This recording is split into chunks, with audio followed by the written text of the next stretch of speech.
ආයිබෝවන් ලබන්නා වූ 2022 වර්ෂය සුබම සුබ අලුත් අවුරුද්දක් වේවා කියලා ඔබ හැමදෙනාටම ඉතාම ආදරෙන් ගෞරවයෙන් මා ප්‍රාර්ථනා කරනවා. හොඳයි ජ්‍යොතිෂ වාස්තුවා গুপ্ত විද්‍යා කටයුතු ඇතුළත් මාගේ ඉසුරු ඇස්ට්‍රොලොජි සහ කේන්දරේ YouTube channel දෙකට ඒ වගේම ඉංග්‍රීසි භාෂාව පිළිබඳ පාඩම් එක් කරන මාගේ හඳහන ඉංග්‍රීසි channel එකට ඒ වගේම සෙත් පිරිත් ඇතුළත් බොදු සෙත් පිරිත් YouTube channel එකට 70 80 දශකයේ ඉතා මිහිරි ගීත ඇතුළත් හද රැඳි ගී YouTube channel එකටත් ඔබ හැමදෙනාම අදත් මා ආදරයෙන් සාදරයෙන් පිළිගන්නවා. ඔබ දන්නවා හඳහන ඉංග්‍රීසි channel එකේ මගේ ඉංග්‍රීසි පාඩම් ඇතුළත් වෙනවා. මේ වෙන විට පාඩම් 6ක් ඇතුළත් කරලා තියෙනවා. මුල් පාඩම් 4 සියලුම channel වල ඇතුළත් කරා. නමුත් පස්වන පාඩමෙන් පසුව මා එම පාඩම් ඇතුළත් කරන්නේ හඳහන ඉංග්‍රීසි channel එකේ පමණයි. එහෙමනම් ඔබ ඉංග්‍රීසි භාෂාවට යම් දුර්වලතාවයක් තියෙනවා නම් මගේ පාඩම් හදාරන්න හඳහන ඉංග්‍රීසි channel එකට ඔබ සම්බන්ධ වන්න. මා ඉල්ලා සිටිනවා මගේ මේ YouTube channel 5 subscribe කරන්න, ඒ වලට දාන වීඩියෝ වලට like කරන්න, ඒ වගේම ඔබේ අදහස comment එකක් මගින් ඉදිරිපත් කරන්න. මා අද බලාපොරොත්තු වන්නේ 2022 නව වර්ෂය මේෂ වෘෂභ මිථුන කටක සිංහ කන්‍යා තුලා වෘශ්චික ධනු මකර කුම්භ කියන අපි හැමදෙනාටම මොන ආකාරයට ගෙවිලා යනවද කියලා ඔබට කරුණු ඉදිරිපත් කරන්න. මා බලාපොරොත්තු වෙනවා මේ වීඩියෝව ආරම්භයේදී සඳු ග්‍රහතුමා හැර මොකද සඳු ග්‍රහතුමා දිනෙන් දෙකෙන් තුනෙන් තමන්ගේ රාශි මාරු කරන නිසා එම ග්‍රහතුමා හැර අනෙකුත් සියලුම ග්‍රහතුමන්ලා 11 දෙනාම 2022 වර්ෂය පුරාම මොන ආකාරයෙන් ගෝචරය වෙනවද කියලා ඔබට පලාපල ඉදිරිපත් කරන්න. ඒ වගේම 2022 වර්ෂය තුල සිදුවන සියලුම අර්ධ පූර්ණ චන්ද්‍රග්‍රහණ සූර්යග්‍රහණ පිළිබඳ දිනවකවානු ඔබට ඉදිරිපත් කරන්න. ඒකම ඔබ දන්නවා අවුරුද්ද පුරාම ග්‍රහ යුද්ධ පවතිනවා. මේ පිළිබඳවත් ඔබ දැනුවත් කරන්න. ඒකම වර්ෂය පුරාම සිද්ධ වෙනවා සමහර වෙලාවට මාසයකට දින එකක් සමහරට දෙකක් සමහරට තුනක් බැගින් මහාපාත දර්ශනය කියලා දෙයක්. මේ සිදුවෙන දිනවකවානුත් මා ඔබට ඉදිරිපත් කරන්න බලාපොරොත්තු වෙනවා. එහෙමනම් අපි බලමු මුලින්ම රවි ග්‍රහතුමා කොහොමද 2022 වර්ෂයේ ගෝචරය වෙන්නේ කියලා. ජනවාරි 14 වෙනිදා මකර රාශියේ, පෙබරවාරි 13 කුම්භ රාශියේ, මාර්තු 15 මීන රාශියේ, අප්‍රේල් 14 මේෂ රාශියේ, මැයි 15 වෘෂභයේ, ජුනි 15 මිථුනයේ, ජූලි 15 කටකයේ, අගෝස්තු 15 සිංහයේ, සැප්තැම්බර් 17 කන්‍යාවේ, ඔක්තෝබර් 17 තුලාවේ, නොවැම්බර් 16 වෘශ්චිකයේ, දෙසැම්බර් 16 ධනුවේ. ඒ වගේම කුජ ග්‍රහතුමා ජනවාරි 16 ධනුවේ, පෙබරවාරි 26 මකරේ, අප්‍රේල් 7 කුම්භයේ, මැයි 17 මීනයේ, ජුනි 27 මේෂයේ, අගෝස්තු 10 වෘෂභයේ, ඔක්තෝබර් 17 මිථුනයේ, ඔක්තෝබර් 30 වක්‍ර වීමක් වෙනවා, නොවැම්බර් 13 මිථුනයේ ගෝචරය වෙනවා.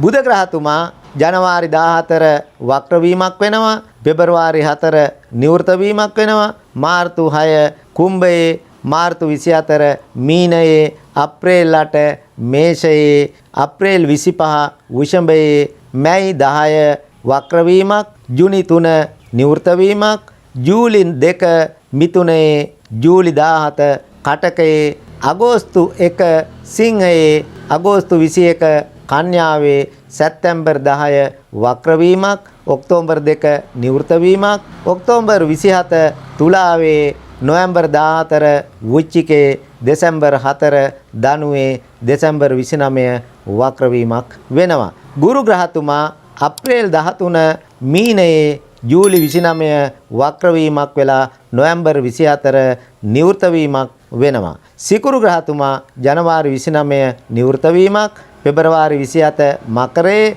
මාර්තු 31 කුම්භයේ, අප්‍රේල් 27 මීනයේ, මැයි 23 මේෂයේ, ජුනි 18 වෘෂභයේ, ජූලි 13 මිථුනයේ, අගෝස්තු 7 කටකයේ, අගෝස්තු 31 සිංහයේ, සැප්තැම්බර් 25 කන්‍යාවේ, ඔක්තෝබර් 18 තුලාවේ, නොවැම්බර් 11 වෙනිදා වෘශ්චිකයේ, දෙසැම්බර් 5 ධනුවේ දෙසැම්බර් 29 මකර රාශියේ. එමනම් සෙනසුරු ග්‍රහතුමා අප්‍රේල් 29 කුම්භයේ, ජූනි 5 වක්‍ර වීමක්, ජූලි 12 මකරේ, ඔක්තෝබර් 23 නිවෘත වීමක් සිද්ධ වෙලා එතනින් පසුව මුළු වර්ෂයම මකර රාශියේ ගත කරනවා. රාහු ග්‍රහතුමා 2022 අප්‍රේල් 12 වෙනිදා දවල් 1:56 දක්වා ඉන්නේ තමන්ගේ උච්ච භවන වෙච්ච වෘෂභ රාශියේ. එහෙමනම් දවල් 1:56න් පසුව තමන්ගේ සතුරු රාශිය වන මේෂ රාශි ගත වෙනවා. මෙහෙම ඔක්තෝබර් 30 වෙනිදා රාත්‍රී 7:47 වෙනකන් මේෂ රාශියේ ගෝචර වෙලා තමන්ගේ සතුරු හා සමාන මූට රාශිය වන මීන රාශි ගත වෙනවා. ඔක්තෝබර් 30 වෙනිදා රාත්‍රී 7:47ට. එහෙමනම් ඔක්තෝබර් 30 වෙනිදා ඉඳලා 2025 මැයි 18 වෙනිදා රාත්‍රී 7:45 වෙනකන් මීන රාශිය තමයි ගත කරන්නේ. ඔබ දන්නවා රාහු ග්‍රහතුමත් කේතු ග්‍රහතුමත් දෙදෙනම ඉස්සරහට නෙවෙයි යන්නේ ආපස්සට පසුපසට යන බව. ඒ නිසයි මේ ඉදිරි රාශි කියවෙන්නේ නැත්තේ. එහෙනම් කේතු ග්‍රහතුමා අප්‍රේල් 12 වෙනිදා දවල් 1:56 වෙනකම් ඔබ දන්නවා තමන්ට උච්ච රාශිය වන වෘශ්චික රාශි ගත වෙලා ඉන්නවා.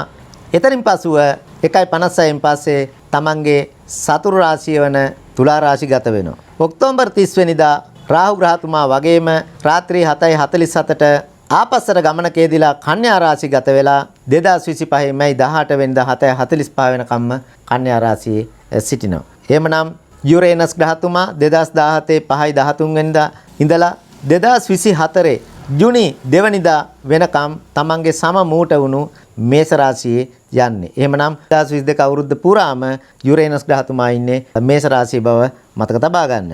ඒ වගේම නෙප්චූන් ග්‍රහතුමා 2009 දෙසැම්බර් 4 වෙනිදා ඉඳලා 2022 අප්‍රේල් 18 වෙනිදා වෙනකම් තමන්ට සම භවන වුණු කුම්භ රාශියේ ඉඳලා මීන රාශියට ගිහිල්ලා මීන රාශියේ 2022 4:18 ඉඳලා 2022 9:11 වෙනකම් වක්‍ර ගමනක යෙදෙනවා. එහෙමනම් වක්‍ර ගමනක යෙදিলা 2022 9:11 වෙනිදා කුම්භ රාශිගත වෙන මේ නෙප්චූන් ග්‍රහතුමා 2033 පෙබරවාරි 12 වෙනිදා වෙනකම් එහි ගත කරනවා. එහෙමනම් අවසාන වශයෙන් ප්ලූටෝ ග්‍රහතුමා 2021 ජනවාරි 4 වෙනිදා ඉඳලා 2038 මැයි 6 වෙනිදා දක්වා තමන්ගේ නීච භවන වුණු කුම්භ රාශියේ ගත කරන බව අමතක කරන්න එපා. එහෙමනම් මං හිතන්නේ ඔබට දැන් හොඳ වැටහීමක් තියෙනවා මුළු අවුරුද්ද පුරාම තඳු ග්‍රහතුමා ඇරෙන්න අනිකුත් සියලුම ග්‍රහතුමන්ලා මොන ආකාරයෙන් මොන රාශියේ ඉන්නවද කියලා. එහෙමනම් මම පලාපල කියනකොට කොයි කරුණු එකකින් එක දැන් කියන්නේ නැහැ. මේක පොදුවේ දැන් කියලා තියෙන්නේ. පැහැදිලිව ඔබට දෙයක් කියන්න කැමතියි. මා 2021 අවුරුද්ද පුරාම ඔබ දන්නවා සියලුම ග්‍රහ ගෝචර පිළිබඳ වීඩියෝ ඉදිරිපත් කරා. එහෙමනම් මම 2022 අවුරුද්දේ සියලුම ග්‍රහ ගෝචර විග්‍රහයන් මම මාස්පතා සහ ඒ කාලවකවානු අනුව 2022 අවුරුද්ද පුරාමත් ඉදිරිපත් කරන බව මතක් කරනවා. ඔබ හැම කෙනෙක් මේ වලට සවන් දෙන්න. එතකොට මේ අවුරුද්ද පුරා කියන ග්‍රහ ගෝචරයට වඩා තවත් විස්තරයක් ඔබට එකින් එක ලබා ගන්න පුළුවන් වෙනවා. ඒ අපි කතා කළේ ග්‍රහතුමන්ලාගේ ග්‍රහ ගෝචර පිළිබඳ. දැන් අපි දැනගන්න ඕන 2022 වර්ෂයේ සිදුවන ග්‍රහ යුද්ධ මොනවද කියලා. මේ අනුව පෙබරවාරි 16 වෙනිදා සිකුරු කුජ ග්‍රහතුමන්ලා යුද්ධයක යෙදෙනවා. මාර්තු 2 බුධ සනි, මාර්තු 6 සිකුරු කුජ, මාර්තු 21 බුධ ගුරු, මාර්තු 23 බුධ නෙප්චූන්, මාර්තු 29 සිකුරු සනි, අප්‍රේල් 5 කුජ සනි, අප්‍රේල් 12 ගුරු නෙප්චූන්, අප්‍රේල් 18 බුධ යුරේනස්, අප්‍රේල් 28 සිකුරු නෙප්චූන්, මැයි 1 සිකුරු ගුරු, මැයි 18 කුජ නෙප්චූන්, මැයි 29 කුජ ගුරු, ජුනි 12 සිකුරු යුරේනස්, අගෝස්තු 2 කුජ යුරේනස්, සැප්තැම්බර් 26 බුධ සිකුරු, නොවැම්බර් 22 බුධ සිකුරු සහ දෙසැම්බර් 29 වෙනිදා නැවතත් බුධ සිකුරු ග්‍රහතුමන්ලා ග්‍රහ යුද්ධවල යෙදෙනවා. මම ඉදිරියේදී බලාපොරොත්තු වෙනවා ඒ ග්‍රහ ගෝචරයන් පිළිබඳව පලාපල කතනය කරනකොට ඒ මාසවල සිදුවන ග්‍රහ යුද්ධ නැවත මතක් කරලා කවුද ඒ යුද්ධෙන් දිනන්නේ කියන එක වඩාත් පැහැදිලි කරලා පෙන්නන්න. ඒ අනුව ඔබට ඒක බලපාන්නේ කොහොමද කියලා කියන්නත් මම අදහස් කරනවා. ඒකම දැන් ඔබ දැනගත යුතුයි 2022 වර්ෂයට සිදුවන සූර්යග්‍රහණ සහ චන්ද්‍රග්‍රහණ මොනවද කියලා. ඒ අනුව අර්ධ සූර්යග්‍රහණයක් සිදු වෙනවා මැයි මාසේ පළවෙනිදා. පූර්ණ චන්ද්‍රග්‍රහණයක් සිදු වෙනවා මැයි මාසේ 16 වෙනිදා. අර්ධ සූර්යග්‍රහණයක් සිදු වෙනවා ඔක්තෝබර් 25 වෙනිදා. පූර්ණ චන්ද්‍රග්‍රහණයක් සිදු වෙනවා නොවැම්බර් 8 වෙනිදා. එහෙමනම් මේ චන්ද්‍රග්‍රහණ සූර්යග්‍රහණ වලදී ඔබ දන්නවා සුබඵල අසුබඵල දෙකම ප්‍රදානය වෙනවා. එහෙමනම් මම බලාපොරොත්තු වෙනවා ඒ ග්‍රහ ගෝචර සිදු වෙනකොට ඔබට ඒ සූර්යග්‍රහණයෙන් හෝ චන්ද්‍රග්‍රහණයෙන් මොන ඵල ලැබෙනවද කියලා ග්‍රහ ගෝචර පිළිබඳ වීඩියෝ දානකොට ඒවලට එකතු කරලා මේ කරුණුත් කියන්න. ඒකම විශේෂ කරුණක් තියෙනවා මහාපාත දර්ශනය කියලා. මේ මහාපාත දර්ශනය සිද්ධ වෙන දිනේ පැය 6යි මිනිත්තු 24ක් තුල කිසිම සුබ කටයුත්තක් යොදාගන්නේ නැහැ. එහෙනම් ඔබට යම්කිසි විදියක සුබ කටයුත්තක් යෙදිලා තියෙනකොට ඔබ බලන්න මේ මහාපාත දර්ශනයට අහු වෙලා තියෙනවද කියලා පැය 6ක් ඇතුළත. හොඳයි. ඒ අනුව ජනවාරි 13, ජනවාරි 27, පෙබරවාරි 8, පෙබරවාරි 21, මාර්තු 5, මාර්තු 19, මාර්තු 31, අප්‍රේල් 14, අප්‍රේල් 26, මැයි 9, මැයි 22, ජුනි 14, ජුනි 17, ජූලි 1, ජූලි 15, ජූලි 30, අගෝස්තු 13, අගෝස්තු 28, සැප්තැම්බර් 11, සැප්තැම්බර් 26, ඔක්තෝබර් 10, ඔක්තෝබර් 25, නොවැම්බර් 8, නොවැම්බර් 23, දෙසැම්බර් 7 සහ දෙසැම්බර් 21 වෙනිදා ව්‍යතිපාත සහ වෛද්‍යුති කියන ඒ මහාපාත දර්ශනයන්ට අසුවන දින. මේ අවුරුද්ද පුරා ග්‍රහ ගෝචරයේදී මා බලාපොරොත්තු වෙනවා දෙදෙනෙකුට නොමිලේ කේන්ද්‍ර පරීක්ෂාවන් දෙකක් කරන්න. පළවෙනි එක තමයි වචන 3කට වැඩියේ අර්ථයක් තියෙන 500 වෙනි කමෙන්ට් එකට නොමිලේ කේන්ද්‍ර පරීක්ෂාවක් ලබා දෙන්න. මුළු අවුරුද්දට බලපාන පලාපල කතනයක්. ඒ වගේම දෙවැනි වාසනාවන්තය තෝරගන්නේ ඔබේ Facebook එකේ මේ වීඩියෝ එක ෂෙයා කරන්න. ෂෙයා කරනකොට hashtag එක සමග ඉසුරු ඇස්ට්‍රොලොජි කියලා ටයිප් කරන්න. ඒ ටයිප් කරලා දාන ආකාරය පිළිබඳ සාම්පල් පෝස්ට් එකක් දැන් ඔබට තිරේ දිස් වෙනවා. එහෙමනම් ජනවාරි 1 වෙනිදා වෙනකොට ඒ ඔබ දාපු පෝස්ට් එකට වැඩිම ලයික් ප්‍රමාණය ලැබුණු කෙනාට මුළු අවුරුද්ද මේ ග්‍රහ මාරුත් එක්ක ඔබට කෙසේ බලපානවද කියලා සම්පූර්ණ විග්‍රහයක් මම ඔබට සිදු කරලා දෙනව නොමිලි. මාගෙන් ලබා ගන්න පුළුවන් සේවාවන් කිව්වොත් මෙරට හෝ විදේශ ඕනෑම රටක සිටින ඔබට දලහා විද්‍යාත්මක භාව කේන්ද්‍රයක් දෙකක් සාදලා ඔබට අදාළ පලාපල මුළු ජීවිත කාලෙටම ග්‍රහයකින් ග්‍රහයට මොන ආකාරයෙන්ද ඔබේ ජීවිතයට බලපාලා ඉන්නේ. ඒ වගේම කොටුවෙන් කොටුවට ওই කොටු 12ම ආශ්‍රිතව සම්පූර්ණ ජීවිත කාලයට බලපාන විදියට ඒකම ඔබට සුබදායක ලෙස මුළු ජීවිත කාලෙටම බලපාලා තියෙන යෝග විස්තරාත්මකව ඒ වගේම නරක යෝග විස්තරාත්මකව ඒ යෝගවල බලය තව වැඩිවීමට හෝ අඩුවීමට හේතු කාරණා වෙන සිදුවීම් ඊට අමතරව විවාහ දෝෂ මුළු ජීවිත කාලෙටම බලපානේවා මේ ආදි වශයෙන් ඔබට අවශ්‍ය වසර ගණනාවට අදාළ මහදසා අතුරුදසා වල සම්පූර්ණ විග්‍රහයන් වගේම ඉදිරි කාලවලට බලපාන සියලු ඒරාෂ්ටක දෝෂ පිළිබඳ තත්ත්වයන් පිළිබඳ පලාපල කතනයක් WhatsApp, Viber, Imo, Messenger තාක්ෂණ ඔස්සේ පටිගත කරලා ඔබ වෙත ලබා ගන්න පුළුවන්. ඒ වගේම ඒ පලාපල කතනය ලැබුණට පස්සේ මාත් එක්ක ඒ පිළිබඳ සමාලෝචනයක දෙන්නත් ඔබට අවස්ථාව මා ලබා දෙනවා. ඊට අමතරව මා විසින් ඒ අපල සඳහා ඔබටම කරගන්න පුළුවන් පිළිවෙත් පත්‍රිකා මා ඔබට ලබා දෙනවා. ඔබට කරගන්න අපහසු නම් විශේෂයෙන්ම ඔබ විදේශ රටවල ඉන්නකොට ඒ සඳහා කළ යුතු පිළිවෙත් මා විසින් කරලා දෙන්න පොරොන්දු වෙනවා. ග්‍රහ අපල සඳහා අදාළ වාර ගණන ජීවන් කළ සියලුම යන්ත්‍ර සකස් කරවගෙන ඒවා පැලැන්දීමේ කටයුතු සිදු කරගන්න පුළුවන්. ඒවයි ජීවන් කටයුතු සිදු කරපු ඒ වාර ගණන් ඔබට මා වෙතින් ලබා ගන්නත් අවස්ථාව තියෙනවා. ඒ වගේම දෙහි කැපීමේ ශාන්ති කර්මය මාලාවා සිද්ධ කරගන්න පුළුවන්. નિયમિત මැණික් ගල් යෙදු අදාළ වාර ගණන ජීවම් කළ මුදු මා වෙතින් ලබා ගන්න පුළුවන්. අදාළ වාර ගණන ජීවම් කළ ටයිගර්ස් අයි බ්‍රේස්ලට් පළඳන ඒ වගේම රුද්‍රාක්ෂ මා වෙතින් ලබා ගැනීමේ හැකියාව ඔබට තියෙනවා. ඒකම නියමාකාරයෙන් ඝන පිහිටුවල සකස් කළපු සෙත් කවි අදාළ දිව්‍ය රාජෝත්තමයන් වහන්සේලා වැඩ සිටින දේව මන්දිරයක් තුලදී ඔබට ගායනා කරවා ගන්නටත් මා ලබා පුළුවන්. ඒ වගේම සියලුම ග්‍රහ පූජාවන් මා වෙතින් ඉටු කර ගන්නත් පුළුවන්. ඒකම සියලුම වාස්තු විද්‍යා කටයුතු හා ගෘහ නිර්මාණ ශිල්පීය කටයුතු සහ গুপ্ত විද්‍යා කටයුතු පෝරුවේ චාරිත්‍ර ඇතුළු අකුරු කියවීම ආදී ඕනෑම චාරිත්‍ර කටයුත්තක් මා විසින් ඉෂ්ට සිද්ධ කරගන්න පුළුවන්. ඒකම පුද්ගල ව්‍යාපාර වාහන සඳහා නියමාකාරයෙන් ගණ පිහිටවනු ලැබූ නම් ඔබට මා වෙතින් ලබා ගැනීමට හැකි වගේම ඉසුරු මංගල සේවය මගින් ඔබට ඔබේ දරුවට ඔබේ සහෝදරයට සහෝදරියට ඥාතියට හිතවතාට මා වෙතින් නියම විවාහ සහකාරිය සොයා ගැනීමේ අවස්ථාවත් සලසා තියෙන බව ඉතාම සතුටින් කියන්න කැමතියි. හොඳයි එහෙනම් මගේ ඉසුරු ඇස්ට්‍රොලොජි කේන්දරේ නාලිකා 2 subscribe කරන්න.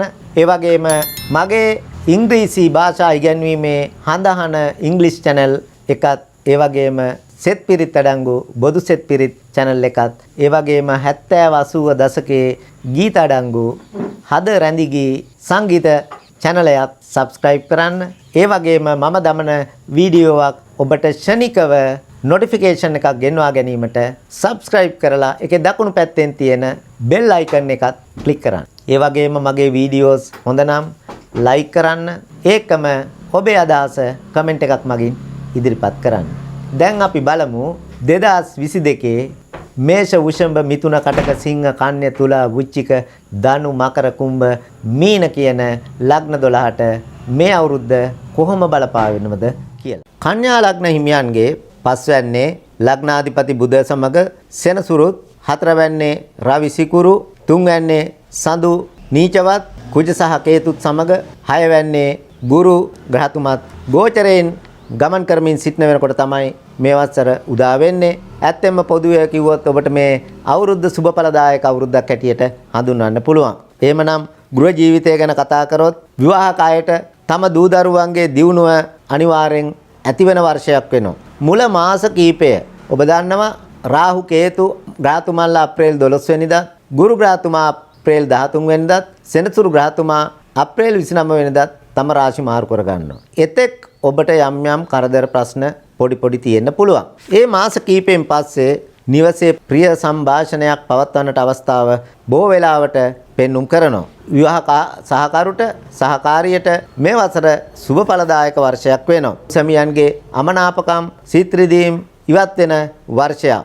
Tamanට නැති වුණු ධන ලාභ නැවත ලැබෙන්න කරුණු යෙදෙන අවුරුද්දක් හැටියට හඳුන්වන්න පුළුවන්. ඒ වගේම යහපත් මිතුරයන්ගේ ඇසුර ලැබෙන විතරක් නෙවෙයි, ඒ මගින් ඔබේ ජීවිතයට ආධාර උපකාරත් ලැබෙන වර්ෂයක් වෙනවා. සහෝදරයෙකුගේ රැකියා ප්‍රශ්නයකට විසඳුමක් ලැබෙන්න පුළුවන්. උසස් වීමක් ලැබෙන්න පුළුවන් අවුරුද්දක්. ඒකම අප්‍රේල් 13 වෙනිදා ගුරු ග්‍රහතුමා බලවත් වීම මත නිවාස ඉදිකිරීම, ඒ වගේම ප්‍රමාද වූ ඉදිකිරීම නැවත ආරම්භ කිරීමට, ව්‍යාපාර ආරම්භ කිරීම වැනි සුබ කටයුතු වලට ඉඩ ප්‍රස්ථා ලැබෙනවා. සමාජයේ පිළිගැනීම ඔබට වැඩි වෙන වර්ෂයක්. මෙය gedara දියුණුවට කරන සියලු දේට වෙනත් පාර්ශ්ව වලින් ඔබට නොඑක ආකාරයේ උපකාර ලබා ගන්න පුළුවන් වෙනවා. අවිවාහක තරුණ තරුණියන්ගේ මංගල යෝජනා, පෙම් සම්බන්ධතා, ගැටලු ප්‍රශ්න තිබුණා නම් ඒවලට බාධා කරදර ඉවත් වෙලා ඒවා විවාහ වලින් කෙලවර වෙන වසරක් වෙයි. අසල්වාසීන් තමක තිබුණු අමනාපකම් දුරු වෙනවා. මව්පියන්ට සුබඵල ලැබෙන කාලයක්. ඒකම මේ රාහු කේතු ග්‍රහතුමන්ලාගේ ග්‍රහ ගෝචරය මත සතුරුව ග්‍රහ ගෝචරයක් ඉදිරියේදී සිදුවන නිසා අයථා සම්බන්ධතා ඇතිවීම නිසා පවුල් වල ප්‍රශ්න ගැටලු හට ගන්න පුළුවන්. ඒ ගැන අවධානයෙන් ඔබ කටයුතු කර යුතුයි. වියදම් පක්ෂයේ ඉහළ යන්න පුළුවන්. එහෙමනම් ඒවා ඔබේ බුද්ධියෙන් පාලනය කර ගැනීම ඔබ සතු දෙයක් බව මතක් කරනවා. ඒ වගේම නඩුව බැති වෙන කරුණු යෙදෙන්න පුළුවන්. Tamanට නිවසින් ටික දිනකටවත් ඉවත් වෙලා ඉන්න සිද්ධ වෙන්න පුළුවන්. විශේෂයෙන් මේ අප්‍රේල් දක්වා කාලය ඔබේ පිළිබඳ දැඩි අවධානයෙන් කටයුතු කරන්න කියලා මතක් කරනවා. ධනය සහ ආර්ථික තත්ත්වය පිළිබඳ කතා කරොත් ඔබේ සිකුරු ග්‍රහතුමා, ඒ කියන්නේ ධනස්ථානාධිපති 4 වැන්නේ දිග්බලව තමයි මේ වසර ආරම්භ වෙන්නේ. එහෙමනම් ධන ලාභ ලැබෙන අවුරුද්දක් හැටියට මේක හඳුන්වන්න පුළුවන්. ওই කෘෂිකාර්මික කටයුතු කරන මහත්මීන්ට ගොඩක් සුබදායක වර්ෂයක්. ඒකම මුල් මාස කීපය තුල මේ ගුරු ග්‍රහතුමාගේ ග්‍රහ ගෝචරය බැලුවාම ආදායම් ස්ථිර වීමක්, ඒ වගේම ඒකාකාරී ගතියක් නැති වෙන්න පුළුවන්. ක්‍රමයෙන් මේ අප්‍රේල් මාසයෙන් පස්සේ මේ සියලු ආර්ථික තත්ත්වයන්ට බලපාන අසුබ තත්ත්වයන් සුබදායක ලෙස හැසිරෙන්න පටන් ගන්නවා. හදිසි ධනලාභයක් ලැබීමට ඉඩ තියෙනවා. එහෙනම් ඔබ ලොතරැයිපත් මිලති ගන්න. ඒකම ලාභ බලාපොරොත්තුවෙන් මුදල් යොදවනකොට ඒ පිළිබඳ දෙවරක් සිතා බලන්න. ඒ වගේම ඒ පිළිබඳ හොඳ දැනුමක් තියෙන උගත් වැඩිහිටි අයගේ අවවාද අනුශාසනා පිළිගන්න. හවුල් ව්‍යාපාර කරනවා නම් ඔන්න කන්‍යා ලග්නීන්ට ඊටාම සුබදායක තත්ත්වයක් මේ 2022 වර්ෂයේ පෙන්눔 කරනවා. අපි රැකියා ව්‍යාපාර ගැන කතා කරොත් 10 කර්මස්ථානාධිපති පස්වැන්නේ ගමන් කරනකොට ගෘහස්ථිත කර්මාන්ත සොයන් රැකියා කරන අයට වැඩිපුර ලාභ ලැබෙන වැඩිපුර රජයෙන් ආධාර ලැබෙන වසරක් වෙයි. ගොවිතැන් කටයුතු කෘෂිකාර්මික කටයුතු සියල්ල යහපත් තත්ත්වයටපත් වෙලා යම් ආදායමක් ලබා ගන්න පුළුවන් වෙනවා ඒ මහත්මීන්ට. ඒ වගේම රැකියා වලට අමතරව ව්‍යාපාර කරන මහත්මීන්ගේ ඒ ව්‍යාපාර කටයුතු වලට සේවක පිරිසෙන් ලොකු උදව් ලැබෙනවා. යම් කිසි ඔබ ආයෝජනයක් කරා නම් ඒකේ ඵල නෙලාගත හැකි වසරක් හැටියට 2022 හඳුන්වන්න පුළුවන්. ඒකම ජූලි මාසයෙන් පස්සේ රැකී ආරක්ෂා නොමැතිව සිටි තරුණ තරුණියන්ට ඔන්න රැකියා හිමි වෙන වාතාවරණයක් තියෙනවා. ඔබ නීතිමය ගැටලුවකට සම්බන්ධ වෙලා තිබුණා නම් එයින් පිහිට ලැබෙනවා වගේම උසස් අයගේ ආධාර උපකාරත් ඔබට නිරන්තරයෙන් ලැබෙන වර්ෂයක් වෙනවා. හවුල් ව්‍යාපාර ආරම්භ කරන්න බොහොම සුසු අවුරුද්දක්. ඒකම මතක තබා ගත යුතුයි අප්‍රේල් 12 වෙනිදාන් පස්සේ ගුරු ග්‍රහතුමා අප්‍රේල් 13 වෙනිදා බලවත් වුණාට රාහු කේතු ග්‍රහතුමන්ලා සතුරු වෙලා තමයි ඊළඟ රාශි ගත වෙන්නේ. ඒ හින්දා රැකියාවේ කටයුතු වලට බාධා ප්‍රශ්න ගැටලු පන නගින්න ඉඩ තියෙනවා. බලාපොරොත්තු නැති විදියට ඔබ අවබෝධයෙන් කටයුතු කරන්න. බ්‍රහස්පති ග්‍රහතුමාගෙන් ලොකු බලයක් එනකොට වෙනත් පැත්තකින් වෙනත් කරදර තියෙන බව පෙන්눔 කරනවා. ඒක වටහාගෙන කටයුතු කරොත් ඔබේ රැකියාවේ ව්‍යාපාරයේ තත්ත්වය ඉහළටම නංව ගන්න මේ 2022 වර්ෂය ඔබට උපකාරී වෙනවා. අධ්‍යාපනය ගැට කතා කරොත් මේ අවුරුද්ද මුල මාස කීපය තමයි ගැටලු ප්‍රශ්න තියෙන්නේ. මොකද ගුරු ග්‍රහතුමා දුෂ්ට ත්‍රිකස්ථානය වුණු. ඒ කියන්නේ 6 8 12න් 6 තමයි වර්ෂ ආරම්භයේ ඉන්නේ. නමුත් අප්‍රේල් 13 වෙනිදා එතනින් ඉවත් වුණාට පස්සේ අධ්‍යාපන කටයුතු වල විශේෂ දියුණුවක් ඇති වෙනවා වගේම ඉගෙනීමට තියෙන උනන්දුව වැඩි වෙනවා. කම්මැලිකම අලස ගතිය වැඩ කල් දැමීම ඔබෙන් ටිකක් ඈත් වෙන කාලයක් බව මේ වෙලාවේ මතක් කරනවා. ඉගෙනීමට විවිධාකාර පහසුකම් ඔබට ලැබෙනවා වගේම රජයේ පැත්තෙනුත් යම් යම් සුබදායක තත්ත්වයන් නිර්මාණය කරනවා. විදේශ අධ්‍යාපනය ගැන බලාපොරොත්තුවක් තියාගෙන හිටි ඒ දුවා දරුවන්ට වැඩිහිටි මහත්මීන්ට ඒ සඳහා පහසුකම් ලැබෙනවා වගේම ඔබ ඉදිරිපත් වන විභාග මේ වර්ෂයේ අප්‍රේල් මාසයෙන් පස්සේ නම් ඒවයින් විශිෂ්ට ජයග්‍රහණ ලබා ගන්න පුළුවන් ඉඩකඩ වාතාවරණයක් ලැබෙන බව මතක් කරන්න කැමැතියි. සෞඛ්‍ය තත්ත්වය ගැන කතා කරොත් පොදුවේ හෘදයාබාධ, හදිසි අසනීප, වෙනත් ශරීර ආබාධ ඒ වගේම අනතුරු ඔබට සිද්ධ වෙන්න පුළුවන්. පැහැදිලිවම කිව්වොත් මේ කාලේ හැටියට COVID-19 වසංගත තත්ත්වෙන් ඔබ ආරක්ෂා විය යුතුයි. ඊට අමතරව සෙම් රෝග, වාතාබාධ, උදරාබාධ, ඒකම අම්ල පිත්ත, කෝප වීමෙන් හටගන්නා රෝග වගේම රාහු මහදසා අතුරුදසා ගත කරන ওই කන්‍යා ලග්න හිමියන්ට මානසික ආතතිය ඉහළ යාම යනි රෝග හටගන්න පුළුවන් වර්ෂයක් වෙනවා. ඔබ කොහොමත් ජලයෙන් ප්‍රවේශම් විය යුතු වගේම තෙල් අධික ආහාර ගැනීමෙන් වැළකිය යුතු කාලයක් වෙනවා. මේ අනුව කන්‍යා ලග්න හිමියන්ගේ සුබ දින වන්නේ බදාදා, බ්‍රහස්පතින්දා, සිකුරාදා. ජය අංක වන්නේ 5. සුබ වර්ණය වන්නේ කොළ පාට. ඔබට අය 11ක් ලැබෙනවා වගේම වැයත් 11ක් පෙන්눔 කරනවා. එහෙමනම් ඔබ මතක ඇතුව මේ වියදම් පක්ෂය ඔබ පාලනය කරගත්තොත් ඔබට ඊටාම සුබදායක වසරක් බවට මෙය පත් කරගන්න පුළුවන්. ඔබට ඒ රාෂ්ටක ලබන්න පුළුවන් මේ කාලය අතරතුර. ඔබ ඒ ගැන කිසිදු ප්‍රශ්නයක් කරගන්න එපා. මොකද ඔබේ චන්ද්‍රයා ඉන්න තැන ගැන මට දැනුමක් නැහැ. එහෙමනම් ඒ රාෂ්ටක ලැබුව කියලා ප්‍රශ්නයක් නැහැ. ඔබට දැනට ගත කරන්නේ සෙනසුරු පස්වැන්නේ බලවත්ව ශ්‍රීකාන්ති කියන යෝගය හදමින් 6 වැන්නට ගියාට පස්සේ ඔබ එබිය යුතුත් නැහැ. ඔබට ජය කියන සෙනසුරු ග්‍රහතුමාගෙන් නිර්මාණය වෙන වටිනා යෝගය 6 වැන්නෙත් ක්‍රියාත්මක වෙනවා 2025 අප්‍රේල් 1 වෙනිදා දක්වා. ඔබට විශේෂ දෙයක් කියන්න කැමති මේ වීඩියෝවේ මුලින්ම මා ඇතුළත් කරලා තියෙනවා 2022 වර්ෂය පුරාම කොහොමද සඳු ග්‍රහතුමා ඇරෙන්න අනෙකුත් සියලුම ග්‍රහතුමන්ලා ගෝචරය වන ආකාරය. ඒක ඊටාම ඔබට වැදගත් වෙනවා. ඒ වගේම මුළු අවුරුද්ද පුරාම සිදුවන